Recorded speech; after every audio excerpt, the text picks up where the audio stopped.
नमस्कार, news are के खास कार्यक्रम चार बड़ी खबरों में आपका स्वागत है। मैं हूं आपके साथ अभिनय सिंह चौहान। आज की पहली बड़ी खबर मध्य प्रदेश में कांग्रेस के प्रदर्शन को लेकर है, जहां कांग्रेस कार्यकर्ताओं को पुलिस ने रोक दिया। दूसरी बड़ी खबर छत्तीसगढ़ से है, जहां हिंडनबर्ग रिपोर्ट को लेकर कांग्रेस के प्रदर्शन में कार्यकर्ताओं और पुलिस के बीच झूमाझटकी देखी गई। तीसरी बड़ी खबर उत्तर प्रदेश की राजधानी लखनऊ से है, जहां शिक्षक भर्ती के अभ्यर्थियों का प्रदर्शन लगातार जारी है। और चौथी बड़ी खबर उत्तराखंड विधानसभा के मानसून सत्र को लेकर है, जहां पक्ष और विपक्ष एक दूसरे पर हमलावर हैं। तो चलिए शुरू करते हैं चार बड़ी खबरें।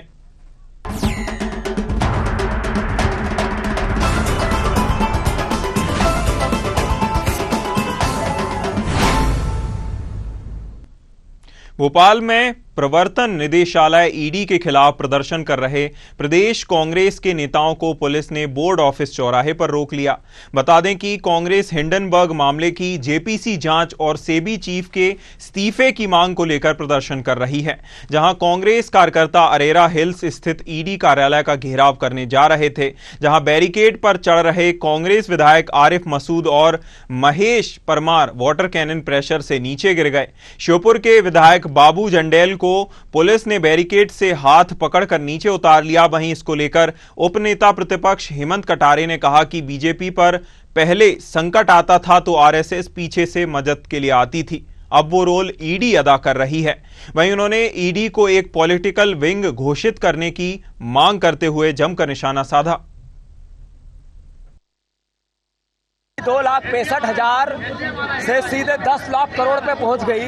क्या लॉजिक है इसका? ये है कि खाने वालों को पदों पे बिठाऊंगा और देश का आम नागरिक गरीब से गरीब होता जा रहा है। ये मैसेज क्या है कि देश के आम नागरिक से निवाला छीन लिया और अडानी और अंबानी का पूरा पेट भर दिया। जो रिपोर्ट आई है जिसके माध्यम से स्पष्ट हो चुका है कि देश के अंदर अडानी और सेबी चीफ मिलकर जनता के पैसे की गाड़ी कमाई की एक बड़ी लूट करने में लगे हुए हैं। वो बूच मैडम जिनका सीधा काम होना चाहिए कि सेबी को रेगुलेट करके इस तरह के घोटालों को रोके, वो उनके पतिदेव का पूरा पैसा शेल कंपनियों के माध्यम से जो विदेशों से पैसा आता है, जो काले धन को लाने कहीं थी, उसे खत्म करते हुए ये काला धन जो लाने का एक तरीका रखा है, इसके खिलाफ प्रदर्शन है। ईडी विपक्ष पे तो कार्रवाई करती है, ये बुच मैडम की कार्रवाई करे और सीधे तौर पे ऐसे लोगों को गिरफ्तार करने का काम करे। देखिए, आज ईडी हो या सीबीआई हो, इन सबका उपयोग सरकार लोकतंत्र को खत्म करने में कर रही है। जब भी कहीं जोर नहीं चलता तो ईडी की कार्रवाई करने लग जाते हैं। ये जो लोकतंत्र खत्म करने की साजिश है, इसको कांग्रेस सफल नहीं होने देगी। और मोदी जी से हम कहना चाहते हैं कि आखिर ये किस तरह का लोकतंत्र चल रहा है, इन्हें शर्म आनी चाहिए। और कांग्रेस पार्टी इनकी ऐसे कामों का लगातार विरोध करती रही। खबर पर हमारे साथ चर्चा करने के लिए सत्यम शर्मा हमारे संवाददाता लाइव जुड़े हुए हैं। सत्यम, हिंडनबर्ग रिपोर्ट को लेकर आज कांग्रेस की ओर से देश भर में प्रदर्शन किया जा रहा है। हिंडनबर्ग रिपोर्ट को आए हुए भी लगभग एक सप्ताह से ज्यादा होने वाला है, फिर यह प्रदर्शन अब क्यों? देखिए, हिंडनबर्ग की रिपोर्ट 10 अगस्त को आई थी और 10 अगस्त के बाद से लगातार प्रयास किए जा रहे थे कि बीच में त्योहार पड़े थे, इसलिए थोड़ा सा हिंडनबर्ग की रिपोर्ट को भी समझने में लोगों को टाइम लग गया। 46 पन्नों की हिंडनबर्ग की रिपोर्ट में कहीं न कहीं ईडी जो सेबी है, security exchange board of India की मंशा और उनकी कार्यप्रणाली पर अनियमितता पर सवाल खड़े किए हैं कांग्रेस ने। लगातार कांग्रेस इस पर हमलावर होती आई है, क्योंकि हिंडनबर्ग की रिपोर्ट पहले भी अडानी ग्रुप के खिलाफ आ चुकी थी, जिसके बाद शेयर बाजार में अडानी ग्रुप के दाम गिर गए थे। और हिंडनबर्ग की पर भी ये आरोप लगते हैं कि उन्होंने भी जब शेयर बाजार में दाम गिरे थे खरीदे थे। लेकिन आज जिस तरह से ईडी के दफ्तर के बाहर लगातार प्रदर्शन करने की बात कही जा रही थी, उसके पहले ही बैरिकेडिंग लगाकर जो बोर्ड ऑफिस चौराहा है वहां पर कांग्रेसी नेताओं को रोक लिया गया। इस दौरान बड़ी संख्या में कांग्रेसी नेता शामिल थे, लगभग सभी नेता यहाँ पर शामिल हुए थे। पीसीसी जीतू पटवारी, नेता प्रतिपक्ष उमंग सिंघार, उप नेता प्रतिपक्ष हेमंत कटारे, विभा पटेल, कुणाल चौधरी जो पूर्व में विधायक रहे हैं, चाहे अन्य लोगों की बात करें, उज्जैन से भी परमार आए थे, वो भी उन्होंने भी किया है, आरिफ मसूद, तो तमाम बड़े नेता जो मौजूद थे यहाँ पर लगातार ईडी के दफ्तर के लिए निकल रहे थे, लेकिन उनको रोक लिया गया। इस दौरान वाटर कैनन का भी उपयोग किया गया रोकने के लिए। कई बार देखा गया था वाटर कैनन की वजह से जो बैरिकेड में चढ़े हुए थे कांग्रेसी कार्यकर्ता या नेता, वो गिरते हुए नजर आए। साफ तौर पर आप देख सकते हैं किस तरह से विरोध प्रदर्शन बड़ी संख्या में कांग्रेस नेताओं ने किया। आप देखिए हिंडनबर्ग की रिपोर्ट को लेकर के तमाम बीजेपी के जो केंद्रीय नेतृत्व है, एनफोर्समेंट डायरेक्टर, प्रवर्तन निदेशालय, उस पर भी सवाल खड़े किए जा रहे हैं। सेबी पर तो सवाल खड़े किए जा रहे हैं, सेबी के डायरेक्टर जो हैं धवल पुरी बुच, उन पर भी सवाल खड़े किए जा रहे हैं। जो सेबी की डायरेक्टर के पति हैं उन पर भी सवाल खड़े किए जा रहे हैं कि जैसे उनकी संपत्ति कई गुना कैसे बढ़ गई। साफ तौर पर आप जो पीसीसी चीफ है जीतू पटवारी, उनको सवाल खड़ा करते हुए देख रहे होंगे कि 2,60,000 करोड़ की संपत्ति 10 लाख करोड़ की संपत्ति कैसे बन गई। सेबी की डायरेक्टर की बात कर रहे हैं। तो माधवी जो पुरी बुच है उनकी बात की जा रही है और कहा यह भी जा रहा है कि उनके पति के द्वारा जो बाहर ऑफसोर्स कंपनियां हैं, यानी सेल कंपनियां, अन्य कंपनियां होती हैं। आप ऑफसोर्स कंपनी का मतलब अगर समझेंगे तो सेल कंपनियां होती हैं जिनके माध्यम से ये सेबी के डायरेक्टर हैं या जो अन्य लोग होते हैं वो अपना पैसा वहां लगाते थे। वो कंपनियां अडानी ग्रुप में इनडायरेक्टली पैसा लगाती हैं। तो मतलब काला धन को रोटेट करने की बात जो कुणाल चौधरी कह रहे हैं कि सेल कंपनियों के द्वारा अडानी ग्रुप की कंपनियों में पैसे लगाया गया है और उसका फायदा कहीं न कहीं सेबी उठा रही है और अडानी ग्रुप को फायदा भी दिया जा रहा है। और उमंग सिंघार ने यहाँ तक कहा है कि बंद कमरे में कहीं न कहीं शेयर बाजार को उठाया जा रहा है, यानी कि जो रेट अडानी ग्रुप के नहीं है वो भी रेट अडानी ग्रुप को दिए जा रहे हैं और बंद कमरे में पूरी रणनीति बनाई जा रही। शेयर बाजार जो धारक हैं, जो मार्केट में जो पैसा लगा के बैठे हैं, उनके साथ ये धोखा हो रहा है। जब शेयर गिरेंगे तो धड़ाम से सभी के जो स्थितियां हैं वो बेहद कमजोर हो जाएंगी। इसके साथ साथ ही ईडी इन्फॉर्मेशन डायरेक्टर प्रदर्शन निदेशालय की भी जो कार्यप्रणाली, उस पर सवाल खड़े करते हुए विभा पटेल ने कहा कि जब जहां जोर नहीं चलता तो सीबीआई और इन्फोर्समेंट डायरेक्टरेट का काम शुरू हो जाता है। जो केंद्र की एजेंसियां हैं उनका दुरुपयोग किया जाता है। आप देखिए कई बार ये भी सवाल उठते आए हैं कि पहले आरएसएस की तरह जब बीजेपी को खतरा होता था तो आरएसएस सामने आती थी, लेकिन अब ऐसा कहा जा रहा है कि अगर बीजेपी को खतरा होता है तो तमाम जो एजेंसियां हैं, चाहे सीबीआई की बात करें, चाहे ईडी की बात करें, ये एजेंसियां सामने आती हैं और बीजेपी को बचाने में लग जाती है। तमाम लोगों के ऊपर छापा पड़ता है लेकिन बीजेपी के जो नेता है उन पर छापा नहीं पड़ता है। ये साफ तौर पर कांग्रेस कार्यकर्ताओं का ये आरोप है। और देखिए प्रदर्शन बेहद सभी बड़ी संख्या के, हालांकि इस बीच देखिए फूल सिंह बरैया का भी बयान आया और विवादित बयान था। उसमें उन्होंने कहा कि अभी कांग्रेस की पूरी पार्टी राहुल गांधी के साथ नहीं है, जिस दिन हो जाएगी उस दिन राहुल गांधी आगे इस स्तर पर बढ़ जाएंगे। तो ये साफ तौर पर दिखा रहा है कि किस तरह से कांग्रेस में फूट है। वही बाला बच्चन की बात करें तो बाला बच्चन ने भी कई मसलों पर अपनी राय प्रतिक्रिया दी है। उनसे जब ये बात कही गई तो उन्होंने कहा कि आज लोग विपक्ष के नेता हैं राहुल गांधी और कल प्रधानमंत्री बनेंगे और ये लोग देखते रह जाएंगे। तो ऐसी भी मंशा जो बाला बच्चन है उन्होंने दिखाई है। देखिए लगातार प्रदर्शन पूरे देश में जो सेबी के चेयरमैन है उनके खिलाफ चल रहा है, जो इस तरह से ऑफशोर सेल्स के जरिए। और हिंडनबर्ग की रिपोर्ट को किस तरह से लोग मान रहे हैं ये भी देखने वाली बात होगी, क्योंकि हिंडनबर्ग ने कई जगहों पर अपनी रिपोर्ट दी है। हालांकि इनकी रिपोर्टों पर भी कई बार मंशा खड़ी हुई है। हिंडनबर्ग वो संस्था 2017 में बनी थी जिसने ये बताया था कि हम शेयर मार्केट में शोध करते हैं और जो कंपनियां हैं अगर वो कुछ गलत कर रही है तो उनका खुलासा भी करते हैं। तो हिंडनबर्ग साफ तौर पर खुलासा के लिए जाना जाता है, लेकिन जब उसी कंपनी के शेयर मार्केट गिरते हैं तब यही हिंडनबर्ग उन शेयरों को खरीद लेता है। ऐसा भी आरोप हिंडनबर्ग पर लगते आए हैं। तो तमाम तरह के प्रदर्शन अभी लगातार जारी रहेंगे। ये भी माना जा रहा है कि आगे और प्रदर्शन उग्र होने की संकेत दिए जा रहे हैं।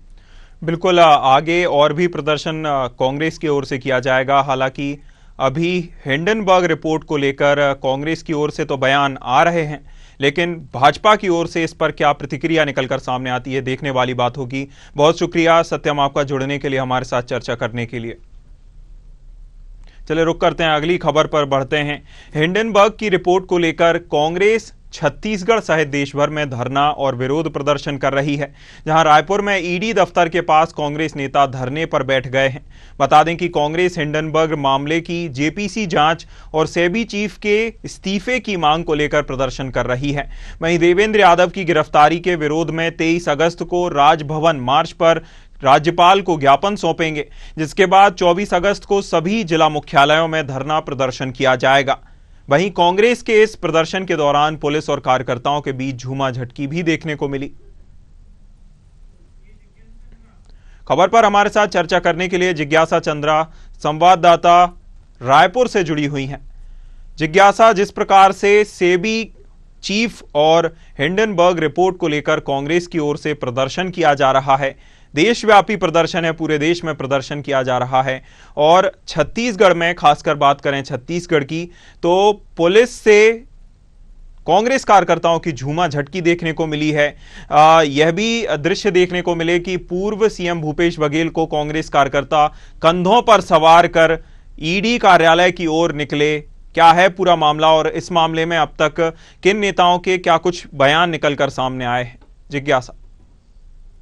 देखिए, छत्तीसगढ़ में इस तरह का प्रदर्शन कई पॉइंट में इसके साथ हो जाता है कि कांग्रेस पार्टी इस वक्त विपक्ष के रूप में जितने भी नेता है लगातार प्रदर्शन कर रहे हैं और इसी क्रम में आज ईडी कार्यालय का घेराव करने कांग्रेस के सभी नेता और तमाम नेता पहुंचे। इस प्रदर्शन में जो पूर्व मुख्यमंत्री दीपक बैज, नेता प्रतिपक्ष चरण दास सभी दिग्गज नेता कांग्रेस के मौजूद रहे।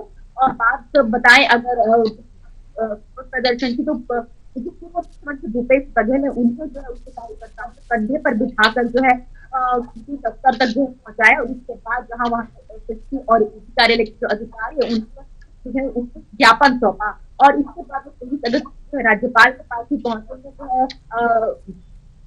जो जो देवेंद्र यादव है भिलाई के विधायक, गिरफ्तारी को लेकर ज्ञापन सौंपा। तो तमाम तरह के प्रदर्शन जो है देखने को मिले, तो काफी उग्र प्रदर्शन रहा। एनएसयूआई के कार्यकर्ता और युवा कांग्रेस के कार्यकर्ता जो कांग्रेस के प्रदर्शन में शामिल और काफी उग्र प्रदर्शन देखने को मिला, जिस पर पूर्व मुख्यमंत्री भूपेश बघेल ने बड़ा बयान दिया है कि अगर केंद्र में उनकी सरकार जब बने तो सुप्रीम कोर्ट में जो है कमेटी बनाई जाएगी और जितने भी घोटाले और फर्जीवाड़े हो रहे हैं उन सभी की जो है जांच कराई जाएगी। बिल्कुल, जिस प्रकार से छत्तीसगढ़ में अभी फिलहाल आज तो इसको लेकर प्रदर्शन हुआ है, कल देवेंद्र यादव की गिरफ्तारी को लेकर भी बड़े प्रदर्शन और बड़े जो विधानसभा का जो पथ है उस पर भी मार्च करने का कांग्रेस की ओर से ऐलान किया गया है। कांग्रेस की ओर से किन नेताओं के इस मार्च में देवेंद्र यादव की गिरफ्तारी को लेकर प्रदर्शन करने में शामिल होने की संभावना है, साथ ही साथ जिन आरोपों में या जिन धाराओं में इन्हें देवेंद्र यादव को गिरफ्तार किया गया है उसमें क्या कुछ अपडेट निकल कर सामने आया है? देखिए, यादव को गिरफ्तार के लगभग 5 दिन होने का है। बलौदा बाजार मामले में जो अग्निकांड हुआ था बलौदा बाजार के मामले में देवेंद्र यादव को जो है जो गिरफ्तार किया गया था, पहले 3 दिन को न्यायिक रिमांड में रखा गया था, उसके बाद उन्हें 1 हफ्ता बढ़ाकर 7 दिन को न्यायिक रिमांड में जो है रखा गया। अब वो रायपुर के सेंट्रल जेल का भी गिरफ्तारी में मौजूद है। तो इसी को लेकर कांग्रेस लगातार प्रदर्शन कर रही थी बलौदा के मामले में। तो चूंकि अब भिलाई देवेंद्र यादव को गिरफ्तार कर लिया है तो इसके लिए जो लगातार जो है राज्य सरकार पर कांग्रेस हमलावर और इसी क्रम में अब जो है कल फिर राज्यपाल के पास राजभवन पहुंचेंगे, जहाँ उन्होंने जो है साबित करके किसी प्रकार का अब तक जो है प्रूफ नहीं दे पाई है, तो किसी भी प्रूफ के बिना उन्हें जो है गिरफ्तारी को हटाकर उसकी निर्दोष साबित करने के जो ज्ञापन सौंपते हुए सभी नेता मौजूद रहेंगे। इसमें जो जो दीपक बैज और जो नेता प्रतिपक्ष शामिल रहेंगे। बिल्कुल, देवेंद्र यादव की गिरफ्तारी को लेकर बड़ा प्रदर्शन कांग्रेस की ओर से किया जाना है। देखने वाली बात होगी कि पुलिस देवेंद्र यादव की गिरफ्तारी को लेकर क्या सबूत पेश करती है और क्या यह गिरफ्तारी सही पाई भी जाती है नहीं। बहुत शुक्रिया जिज्ञासा आपका जुड़ने के लिए, हमारे साथ चर्चा करने के लिए। चलिए रुक करते हैं, अगली खबर पर बढ़ते हैं। लखनऊ में 69,000 शिक्षक भर्ती के अभ्यर्थियों का प्रदर्शन जारी है, जहां अभ्यर्थियों ने शिक्षा निदेशालय का घेराव किया। बता दें कि अभ्यर्थी हाईकोर्ट के आदेश का पालन कर जल्द नई मेरिट लिस्ट जारी करने की मांग पर अड़े हैं। बता दें कि प्रदर्शन में ओबीसी एससी के बाद सामान्य वर्ग के अभ्यर्थी भी पहुंचे, जहां सामान्य वर्ग का हक सुरक्षित रखने की मांग की गई है। ये वो लोग हैं जिन्हें नौकरी जाने का खतरा मंडरा रहा है। मिली जानकारी के मुताबिक करीब 10,000 शिक्षक छुट्टी को लेकर लखनऊ के प्रदर्शन में शामिल हुए हैं। खबर पर हमारे साथ चर्चा करने के लिए प्रशांत राव, ब्यूरो हेड उत्तर प्रदेश से जुड़े हुए हैं। प्रशांत, शिक्षक भर्ती को लेकर हाईकोर्ट के आदेश के बाद लगातार अभ्यर्थी प्रदर्शनरत हैं। प्रदेश सरकार की ओर से, सीएम की ओर से मोर्चा भी संभाला गया था कि जो शिक्षक हैं उन्हें परेशान होने की जरूरत नहीं है, उनकी नौकरी नहीं जाएगी। इसको लेकर अभी प्रदेश सरकार का क्या प्रतिक्रिया है और क्या कुछ बयान निकलकर प्रदेश सरकार की ओर से सामने आया है? प्रशांत।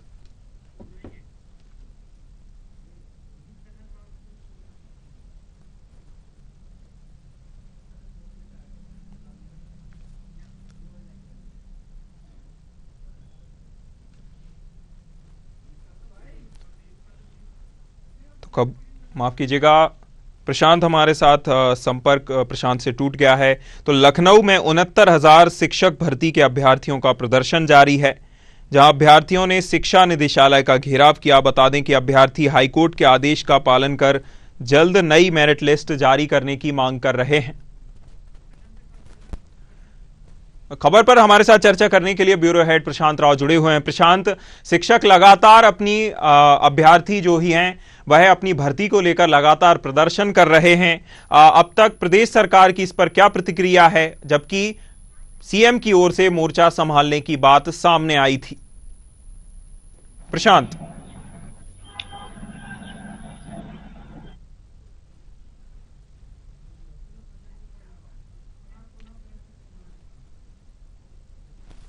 माफ कीजिएगा, प्रशांत से हमारा संपर्क नहीं हो पा रहा है। हम प्रयास करेंगे पुनः उनसे जुड़ने का।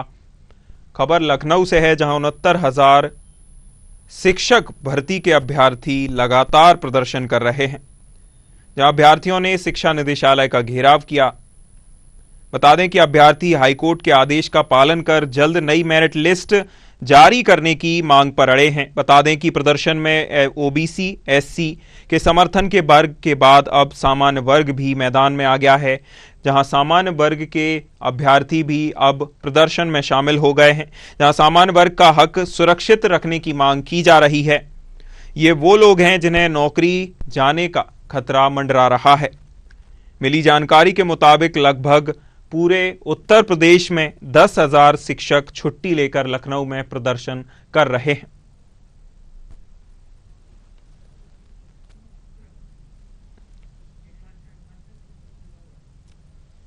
खबर लखनऊ से है, जहां उत्तर प्रदेश में हाईकोर्ट के आदेश के बाद 69,000 शिक्षकों की भर्ती को लेकर शिक्षक लगातार प्रदर्शन कर रहे हैं, जहां अभ्यर्थियों ने शिक्षा निदेशालय का घेराव किया।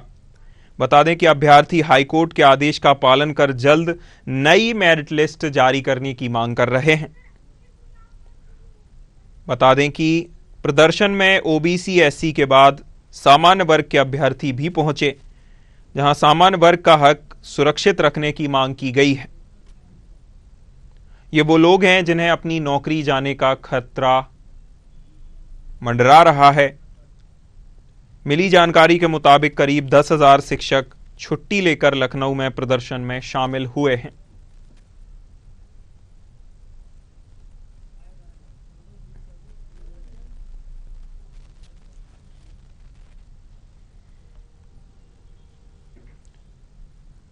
खबर उत्तर प्रदेश से है, जहां लखनऊ में 69,000 शिक्षक अभ्यर्थियों का प्रदर्शन लगातार जारी है, जहां अभ्यर्थियों ने शिक्षा निदेशालय का घेराव किया। बता दें कि अभ्यर्थी हाईकोर्ट के आदेश के बाद हाईकोर्ट के आदेश का पालन करने की मांग करते हुए जल्द नई मेरिट लिस्ट जारी करने की मांग कर रहे हैं। बता दें कि प्रदर्शन में ओबीसी एससी के बाद सामान्य वर्ग के अभ्यर्थी भी पहुंचे, जहां सामान्य वर्ग का हक सुरक्षित रखने की मांग की गई है। ये वो लोग हैं जिन्हें नौकरी जाने का खतरा मंडरा रहा है। मिली जानकारी के मुताबिक करीब 10,000 से ज्यादा शिक्षक छुट्टी लेकर प्रदर्शन कर रहे हैं।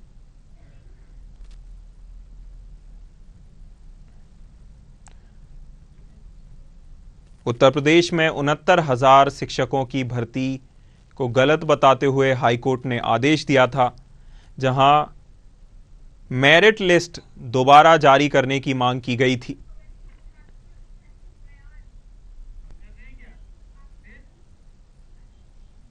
लखनऊ में 69,000 शिक्षक भर्ती के अभ्यर्थी लगातार प्रदर्शन कर रहे हैं, जहां अभ्यर्थियों ने शिक्षा निदेशालय का घेराव किया।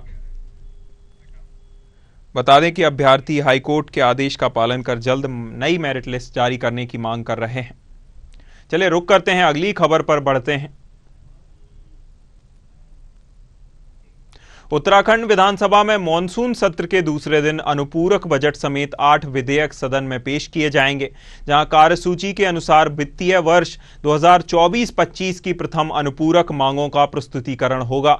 इसी के साथ ही आपदा के मानकों में परिवर्तन कर राहत राशि बढ़ाने, साथ ही धन्यवाद प्रस्ताव लाकर सरकार प्रधानमंत्री नरेंद्र मोदी का धन्यवाद अदा करेगी। बता दें कि सत्र की कम अवधि को लेकर विपक्ष ने सरकार को घेरते हुए सीएम धामी से जवाब मांगा है। प्रश्नकाल शुरू होते ही कांग्रेस विधायक काजी निजामुद्दीन ने आबकारी नीति पर सवाल उठाया है। वहीं वन मंत्री सुबोध उनियाल को उनके ही भाजपा विधायक दुर्गेश लाल ने सवालों से घेर दिया है।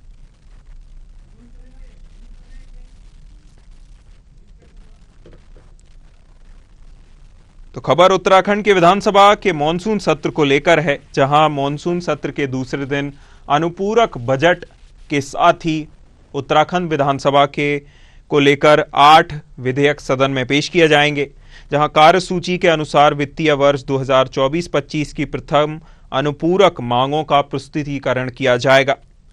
इसी के साथ ही आपदा के मानकों में परिवर्तन कर राहत के साथ ही धन्यवाद प्रस्ताव लाकर प्रधानमंत्री नरेंद्र मोदी का सरकार धन्यवाद देगी। बता दें कि सत्र की कम अवधि को लेकर विपक्ष ने सरकार को घेरते हुए सीएम धामी से जवाब मांगा है। प्रश्नकाल शुरू होते ही कांग्रेस विधायक काजी निजामुद्दीन ने सवाल उठाया। वहीं वन मंत्री सुबोध उनियाल को उनके ही भाजपा विधायक दुर्गेश लाल ने सवालों से घेर लिया है।